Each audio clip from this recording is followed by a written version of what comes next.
नमस्कार दोस्तों, आज की वीडियो में हम बात करेंगे कि भगवान राम को 14 वर्ष का वनवास क्यों दिया गया था। क्या माता कैकेयी अपने पुत्र भरत से अधिक प्रेम करती थी, इसलिए उनको राजगद्दी सौंपना चाहती थी, या फिर मंथरा ने कैकेयी की मति भ्रष्ट कर दी थी, इस कारण से उन्होंने राम को वनवास दिया। आज की वीडियो में हम इसके बारे में बात करेंगे कि राम को वनवास देने के पीछे असली कारण क्या था, इसलिए वीडियो को अंत तक जरूर देखें। दोस्तों, जैसा कि हम जानते हैं कि राजा दशरथ की 3 रानियां थीं, कौशल्या, कैकेयी और सुमित्रा। राजा दशरथ की तीनों रानियों में से कैकेयी उन्हें सबसे ज्यादा प्रिय थी। उन्होंने ही राजा दशरथ से भगवान राम के लिए 14 वर्ष का वनवास मांगा था। यही कारण है कि लोगों ने कैकेयी को नकारात्मक रूप में देखा है, लेकिन कैकेयी द्वारा राजा दशरथ से भगवान राम के वनवास का वरदान मांगने के पीछे कारण क्या था? क्या वह मंथरा के बहकावे में आई थी, या फिर वे अपने पुत्र भरत को राजगद्दी सौंपना चाहती थी? इस सवाल का जवाब हम आपको आज की वीडियो में बताने जा रहे हैं। एक बार देवों और असुरों के संग्राम में देवराज इंद्र ने राजा दशरथ से मदद मांगी थी। उस वक्त राजा दशरथ के साथ रानी कैकेयी भी उनकी सारथी बनकर गई थी।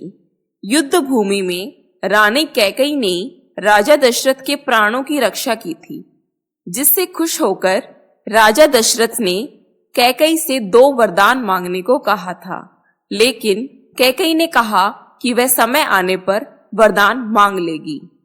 आगे चलकर कैकेयी ने अपने दोनों वरदान दशरथ से मांगे, जिनमें से एक श्री राम के वनवास से जुड़ा था और दूसरा उनके पुत्र भरत को गद्दी पर बिठाने से। लेकिन ऐसे वरदान कैकेयी ने मांगे ही क्यों? दरअसल राजा दशरथ की रानी कैकेयी राजा अश्वपति की बेटी थी। राजा अश्वपति के राजपुरोहित श्रवण कुमार के पिता रत्न ऋषि थे। कैकेयी को वेद शास्त्रों की शिक्षा रत्न ऋषि ने ही दी थी। उन्होंने कैकेयी को बताया था कि राजा दशरथ की कोई संतान राजगद्दी पर नहीं बैठ पाएगी। इसके साथ ही ज्योतिष गणना के आधार पर उन्होंने यह भी बताया था कि दशरथ की मृत्यु के बाद यदि 14 वर्ष के दौरान कोई संतान गद्दी पर बैठती है तो रघुवंश का नाश हो जाएगा। श्रवण कुमार की मृत्यु राजा दशरथ के हाथों बाण लगने से हुई थी, जिसके बाद श्रवण कुमार के माता पिता ने राजा दशरथ को श्राप दिया था कि जिस तरह वे पुत्र के वियोग में मर रहे हैं, उसी तरह राजा दशरथ की मृत्यु भी पुत्र वियोग में होगी। कैकेयी को इसके बारे में पता था। राम दशरथ के सबसे बड़े बेटे थे।